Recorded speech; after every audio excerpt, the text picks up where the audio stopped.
ఇలాంటి మన రెసిపీ రోటీ, రైస్, బిర్యానీలోకి ఎంతో టేస్టీగా ఉండే బంగాళదుంప కుర్మా. ముందుగా జార్లో దాల్చిన చెక్క, యాలకులు, లవంగాలు, 1/2 టేబుల్ స్పూన్ ధనియాలు, టీ స్పూన్ జీలకర్ర, చిన్న అల్లం ముక్క, 5-6 వెల్లుల్లి రెబ్బలు, టేబుల్ స్పూన్ నువ్వులు, 2 పెద్ద సైజు ఉల్లిపాయలు, చిన్న కొబ్బరి ముక్క ఇలా కట్ చేసుకొని వేసుకొని మెత్తగా పేస్ట్ చేసుకోవాలి.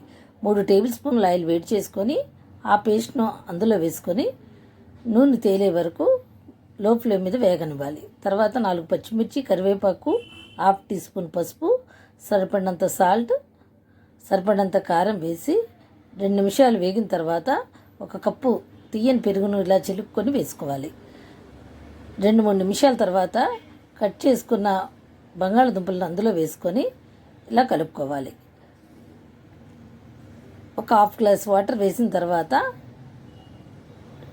3-4 నిమిషాలు మీడియం ఫ్లేమ్ మీద ఉంచి ఇలా ఆయిల్ తేలిన తర్వాత కొత్తిమీర వేసుకొని సర్వ్ చేసుకోవడమే.